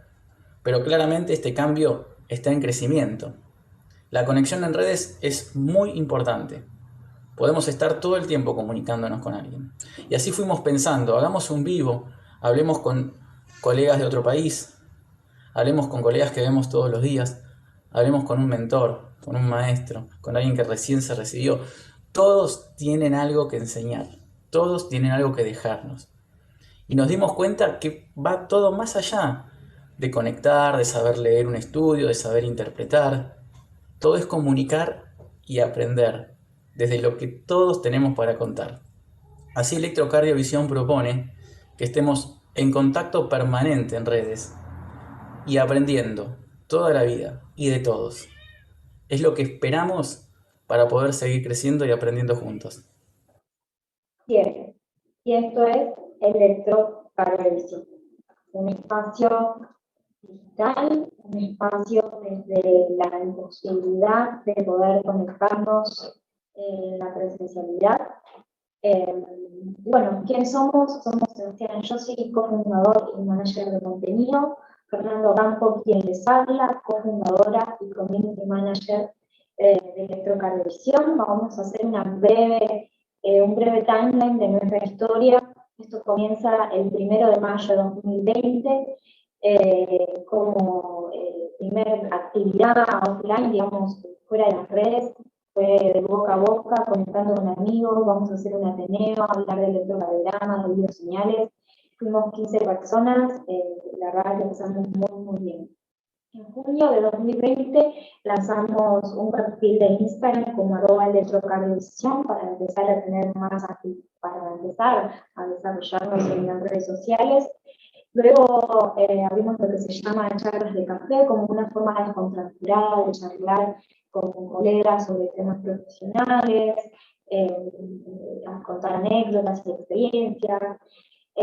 También abrimos lanzamos nuestra página o nuestro perfil de Facebook, ya que muchos colegas todavía usaban esta red social, que ahora está un poco obsoleta, pero se sigue usando, y abrimos nuestro perfil en Facebook como Electrocardiovisión. En julio tuvimos bastante actividad, abrimos lo que se llama el ciclo de charlas informativas, como medio de hablar sobre diferentes materias, ergometría, electrocardiograma, datos físicos. El 7 de septiembre festejamos nuestro primer día de técnico en pandemia. No teníamos la posibilidad de juntarnos ni salir a tomar algo, así que lo que hicimos fue publicar en nuestras stories trivias, juegos, crucigramas, y hacerlo algo divertido. En octubre de 2020 empezamos a tener alianzas con otras plataformas digitales e instituciones para difundir nuestras actividades. También empezamos a hacer alianzas con otros colegas de otros países, intercambiar WhatsApp, y hacer algunas actividades online. En enero de 2021 no seguíamos en pandemia, no había posibilidad de irse mucho de vacaciones. Yo me encontraba en ese momento en Brasil y Sebastián se encontraba en Argentina y ahí entre los dos se nos ocurrió hacer el training de teatralismos, un entrenamiento intensivo de una semana sobre arritmias, conectarnos con colegas, amigos, estudiantes, gente de otro rubro de salud y poder aprender acerca de la arritmia. En enero también de 2021, el 16 de enero de 2021, empezó para mí lo que en Electrocardiovisiones teníamos más destacado, que es el ciclo de entrevistas, como forma de charlar con colegas sobre sus experiencias, sobre sus anécdotas, hablar con profesores, mentores, personas que recién se habían recibido, que están comenzando a hablar, a practicar esta carrera, qué les dejó la cardiología y qué esperan para el futuro. En febrero lanzamos nuestro canal de YouTube. En mayo lanzamos también lo que se llama el ciclo de workshops, talleres sobre diferentes materias.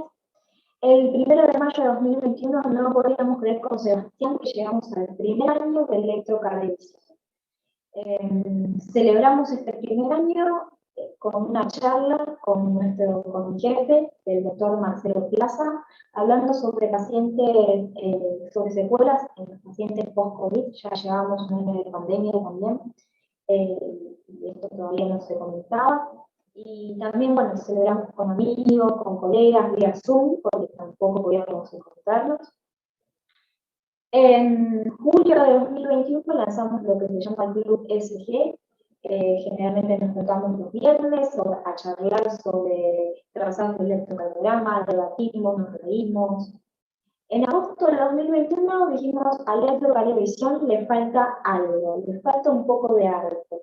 Y ahí es cuando convocamos a Agustina Pérez, una colega que además es dibujante, y nos hizo una colección especial para Electrocardiovisión con dibujos de cardiología. El 7 de septiembre de este año festejamos nuevamente el Día del Técnico. Tampoco tuvimos la posibilidad de enfrentarnos, así que hicimos sorteos, hicimos algunos videos con colegas, con doctores, con amigos, y lo difundimos por la red. Si tuviese que hablar de los contenidos más destacados, o los contenidos de nuestra actividad en redes, yo diría que la fotografía es uno de ellos, ya que yo soy fotógrafa y mi pasión es la fotografía, me gusta retratar sobre mi trabajo, sobre la cardiología, y bueno, fueron parte de nuestros posteos. Los ciclos de workshops, los webinars, los contenidos en videos, reviews y unboxings de equipos y equipamiento médico de cardiología. Participación de campañas como el Día de la Enfermería, el cáncer de mama, el Día Mundial de la Salud, el Día del Corazón, campañas y posteos sobre COVID-19, ya que nuestra red nació en pandemia, fueron como uno de los contenidos principales de nuestra red. ¿Cuál para mí, a mi entender, son los contenidos más destacados de Electrocardiovisión en redes sociales? Principalmente los ciclos de entrevistas, donde hablamos y charlamos, entrevistamos a colegas y amigos y mentores, donde hablan sobre sus experiencias, sus anécdotas, qué les dejó la cardiología, qué piensan para el futuro de los nuevos colegas. Las campañas sobre el COVID-19 que a diario posteamos, las charlas informativas y los workshops, y sobre todo el arte, la fotografía y la investigación. Como conclusión, y para no demorarlos demasiado, Electrocardiovisión no termina con la pandemia. Electrocardiovisión sigue. Y nuestro objetivo es mantener la actividad generada en redes sociales y otras plataformas digitales como espacio de encuentro y de desarrollo profesional para que nuestra comunidad y la comunidad de técnicos en prácticas cardiológicas se inserte al mundo. Adquiramos más visibilidad y desarrollemos lazos con otras comunidades, no solo acá en este territorio, sino también en otras partes del planeta, utilizando todas las herramientas digitales a nuestro alcance. Eso es todo, espero que les haya gustado. Muchas gracias por su atención.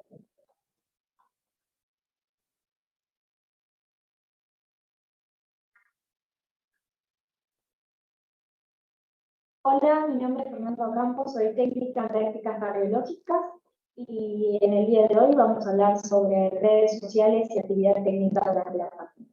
Para eso me gustaría compartirles un video de la introducción. A lo largo. Bueno, buenas tardes. Gracias por invitarme, a todas las autoridades de este 20º Simposio de Técnicos en Cardiología, en el marco del CUORE 2021. Mi nombre es Damián Longo, yo soy técnico en prácticas cardiológicas. Trabajo en el Hospital Churruca, en el Servicio de Cardiología, sección arritmias y marcapasos.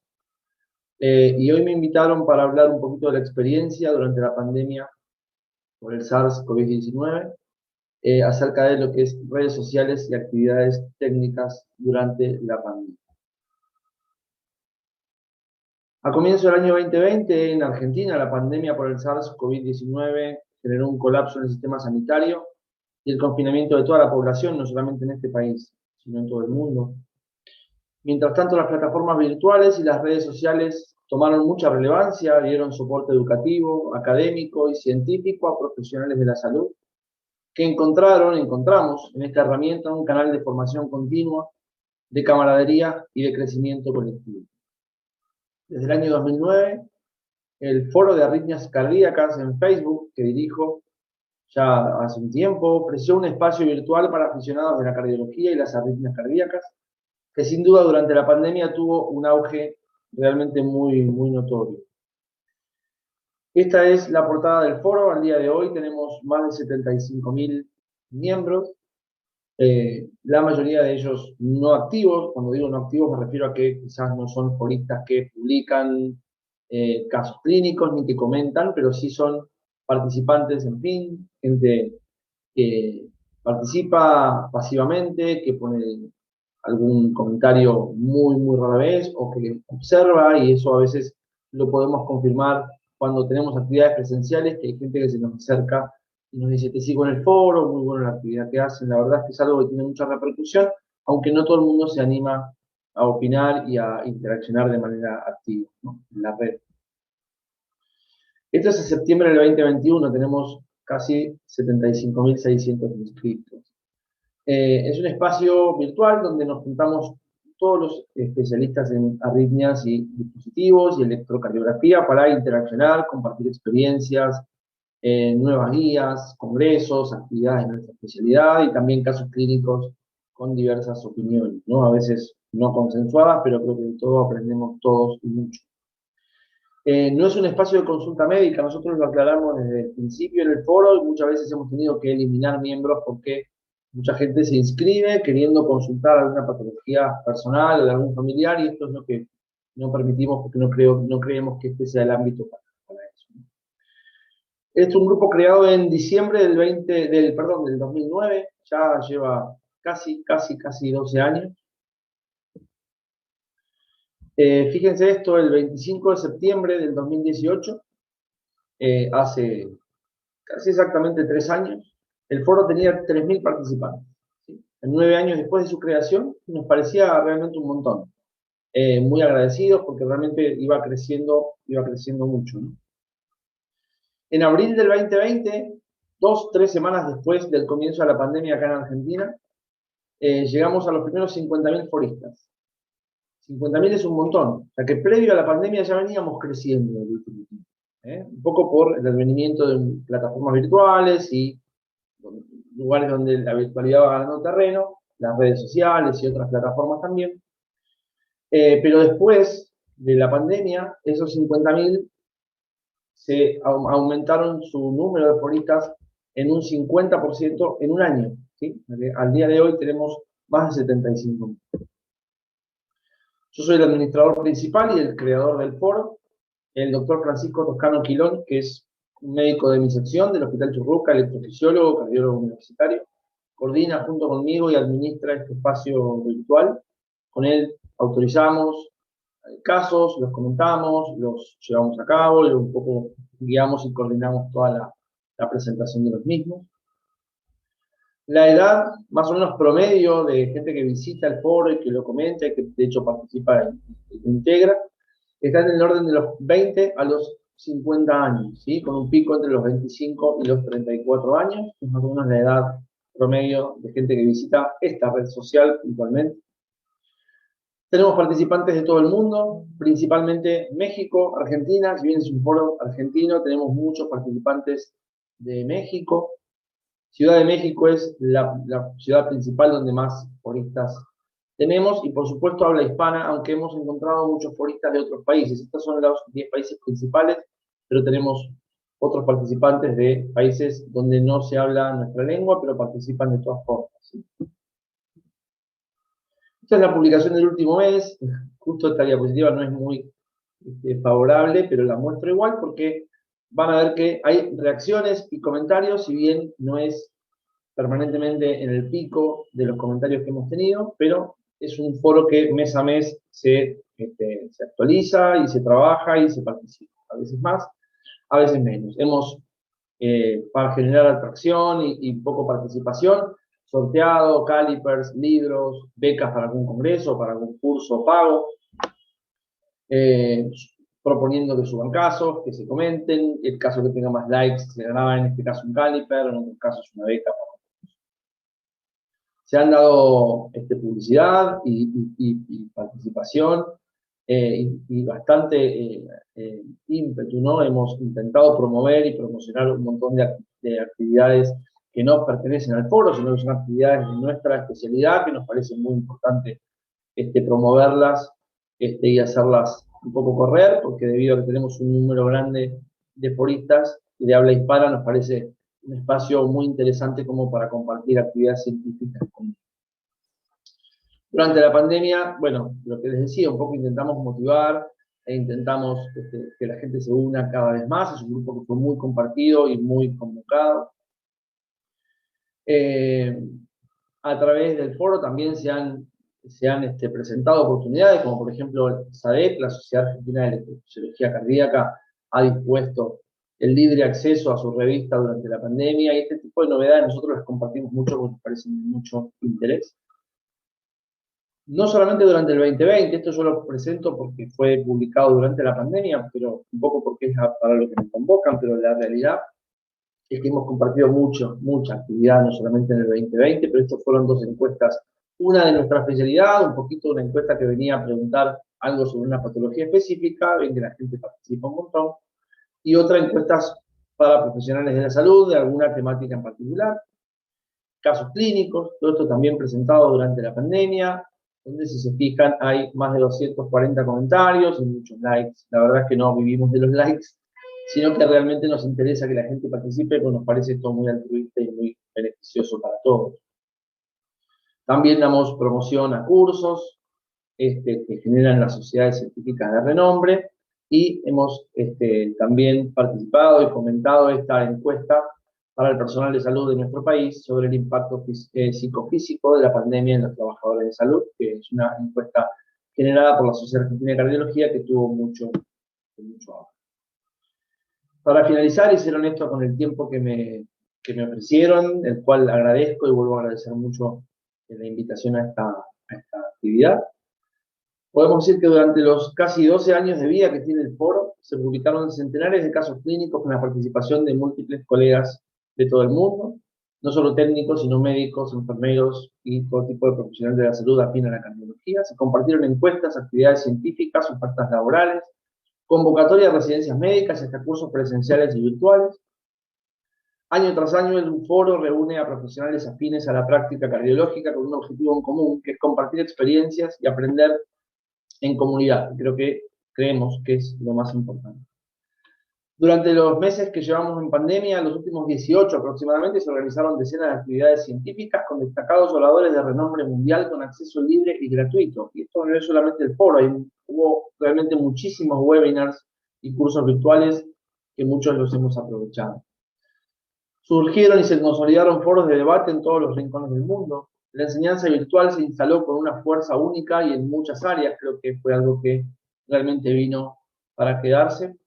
Trascendimos a partir de ahí fronteras, superamos obstáculos y unimos intereses en común. Los técnicos en prácticas cardiológicas seguimos consolidándonos como pilar en el equipo de salud, aportando conocimiento, ideas y buen desempeño en la cardiología argentina, con un impacto muy positivo para nuestros pacientes y para nuestros colegas. Como última reflexión, quiero destacar esto, que como toda situación adversa, la pandemia generada por el SARS-CoV-19 nos enseñó mucho, nos puso a prueba y nos hizo crecer una vez más y en comunidad, que es lo más interesante. Muchísimas gracias.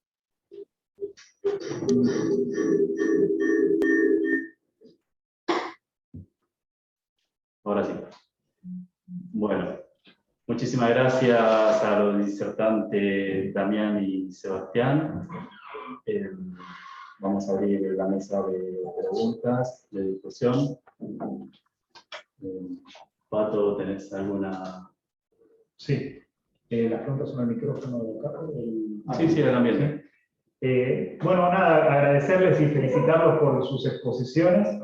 Quería preguntarle en realidad a los tres oradores por las perspectivas que tienen a futuro con estos proyectos en redes sociales, que son proyectos que se nota que tienen muchas diferencias, no son parecidos, si bien son proyectos que están relacionados, tienen un enfoque totalmente diferente. Y nada, quería preguntarles un poco sobre eso, sobre las perspectivas a futuro, ya que también son proyectos que tienen, que nacieron en momentos diferentes. El proyecto del Foro de Arritmias vimos que está a partir de 2009, y el proyecto de electrocardiovisión es un proyecto relativamente nuevo, así que me imagino que tienen perspectivas distintas y quería preguntarles sobre eso. Ahora vamos a escuchar. Bueno, empiezo yo. Bueno, chicos, gracias por la oportunidad de disertar y contar un poco las experiencias nuestras, que creo que, como dijo Seba en su disertación, creo que estos formatos vinieron para quedarse, porque un poco más allá de la pandemia dan como una forma de conectarnos entre todos, que es, a veces, si la utilizamos bien como herramienta, mucho más productiva que cualquier actividad presencial. Por supuesto que no suple la actividad presencial, pero me parece que desde estos lugares podemos abordar un montón de temas que desde la presencialidad son mucho más complicados. Como visión a futuro, a mí me gustaría tener más tiempo para dedicarme al foro, por ahí a Seba, a Fernanda, seguramente les pasa entre las actividades de cada uno, trabajo, familia y otro tipo de actividades. A veces uno no tiene el tiempo semanal o cotidiano de subir un caso, subir 2 casos, 3 por semana, comentar, interaccionar, porque uno sube un caso y por ahí alguien comenta cualquier cosa, porque por ahí le erró el diagnóstico y tiene que haber alguien que corrija, digamos, estarle muy encima.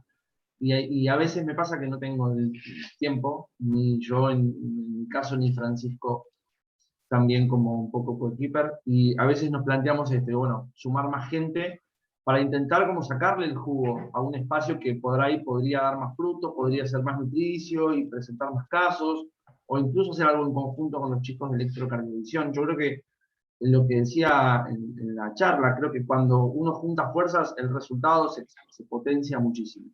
La idea es esa. Esto nació desde la cabeza de un técnico, ¿no? Pero trasciende, porque la realidad es que tenemos médicos de todas partes del mundo y gente realmente muy, muy grosa, ¿no? Arritmólogos, gente grande, médicos ya retirados de la electrofisiología, pero muy referentes que por ahí comentan algo con una autoridad genial, que uno los escucha, que uno los sigue, que uno les pregunta. Así que aprovechar estos recursos me parece fundamental. Me gustaría tener un poquito más de tiempo para hacerlo. Y por qué no, por ahí juntar fuerzas y hacer algo en conjunto que nos dé un poquito más de impulso a todos. Bueno, gracias Patricio por el espacio, bueno, gracias Damián también por compartir una mesa distinta. La realidad es que como perspectiva a futuro, tanto Fer como yo, se nos hace bastante difícil pensar en qué, porque fue todo tan espontáneo, fue surgiendo todo a medida que las cosas iban pasando, que hoy por hoy cuesta tanto imaginar a dónde podemos llegar. Lo que sí descubrimos es que nos encanta escuchar, que nos encanta conocer experiencias, así como lo escucho a Damián con ese entusiasmo de quien he aprendido muchísimo también, que contagia. Nos encanta ver cómo se contagian distintas ideas y distintos puntos de vista. Y lo que creemos que lo que más esperamos es ampliar la comunicación, y la realidad es que no tanto desde lo académico, a lo que estamos siempre tan acostumbrados, sino, como dice Damián, unir fuerzas, escuchar y saber qué se puede generar. Hoy es una página de Instagram, mañana puede ser un canal de YouTube, de acá a un par de años puede ser un podcast, y donde tal vez podemos juntarnos a contarnos qué nos pasa.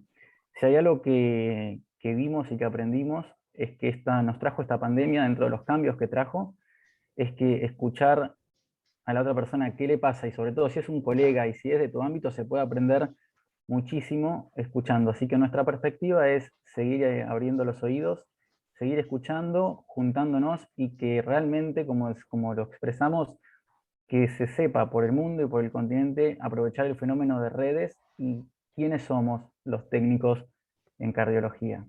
Fer. Bueno, yo me sumo, ¿qué tal? Buenas noches, soy Fernando Campo, bueno, cofundadora de Electrocardiovisión y community manager de la red. La idea, como dijo Sebas, es expandirnos a futuro, no solo utilizar el canal de Instagram o Facebook, que vamos, hoy en día es lo que más usamos para comunicarnos en redes, sino utilizar todas las plataformas. Como dijo él, puede ser mañana un canal de YouTube, de hecho ya lo tenemos, puede ser un podcast, puede ser TikTok, lo que sea en redes que se utilice como formato y como herramienta para mantenernos comunicados, ya que la pandemia nos enseñó, digamos, que tenemos que cambiar un poco, actualizar y entrar a otros mundos que quizás antes no lo teníamos. En las sociedades científicas los que trabajamos un poco en la comunicación y en redes, pero no estaba tan, digamos, en boga como ahora. Creo que poder participar y no solamente poder mostrar contenido científico, que es lo que en general veníamos haciendo en las sociedades, sino, como dijo Sebastián, tratar de comunicarnos y mostrar de forma más contracturada nuestra profesión y tener varias aristas con contenido digital y multimedia. Creo que eso hace que nos visibilicemos y mostremos nuestra profesión desde otra forma para poder estar comunicados. Gracias. Muchas gracias, Fernanda. Aprovecho, hay una pregunta que tenemos de parte del auditorio que se relaciona mucho con lo que estabas hablando recién, Fernanda. Estaba dirigida específicamente para Damián. La pregunta es si planea trasladarse a otra plataforma con más llegada a futuro en caso de que tenga más tiempo para dedicarle a la página.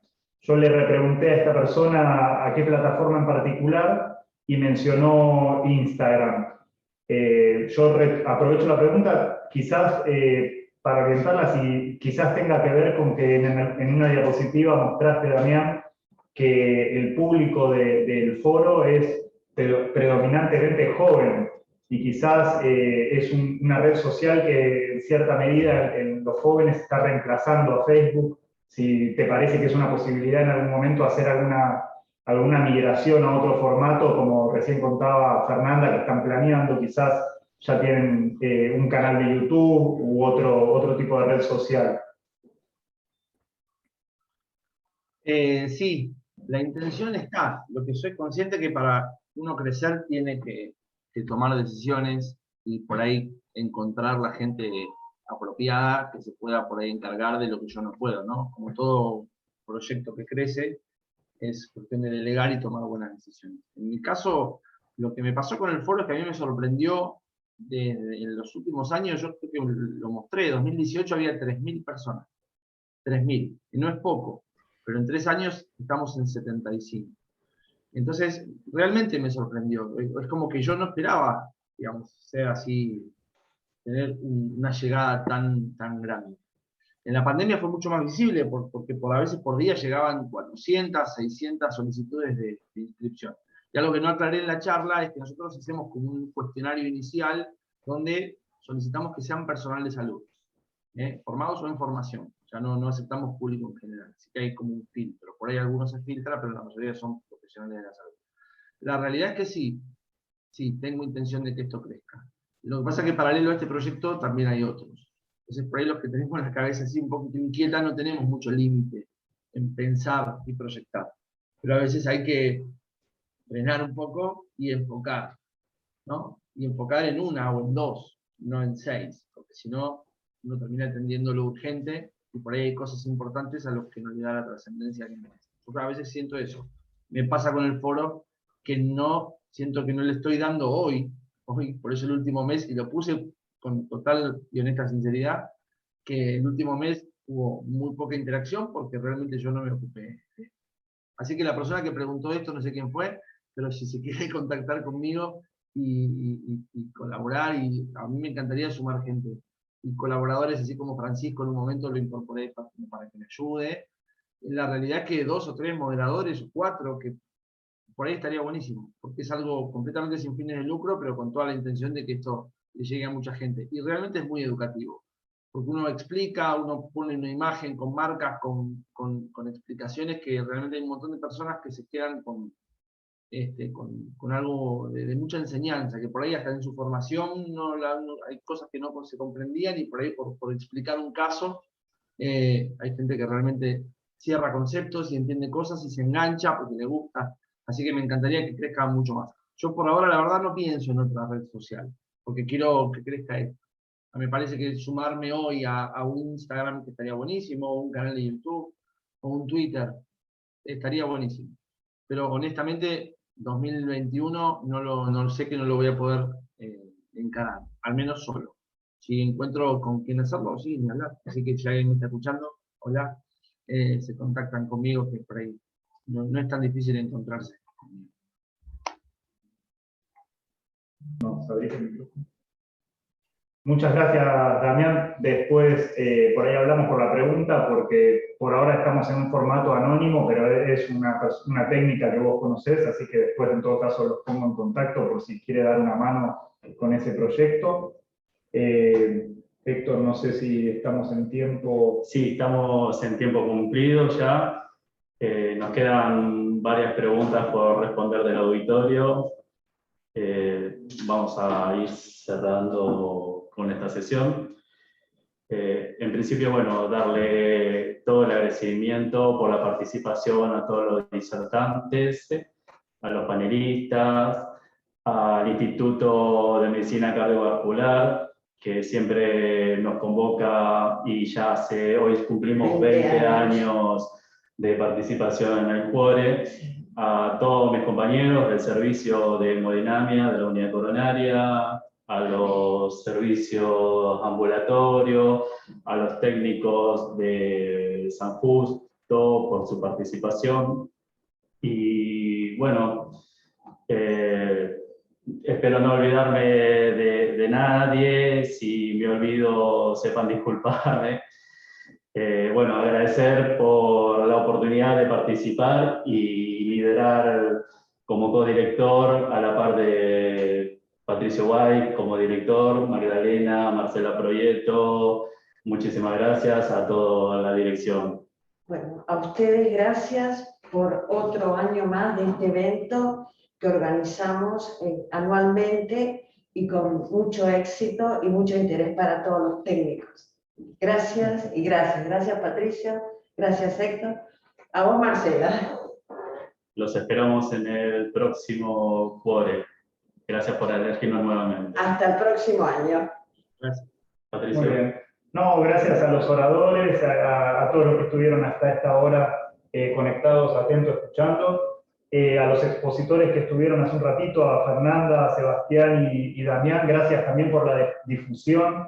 Es cierto lo que decían hace un ratito, de que un medio por ahí potencia a otro, y la verdad que desde su lugar potenciaron estas jornadas. Tuvimos un pico de público importante, así que nada, muy agradecidos a ellos y a todos los que participaron.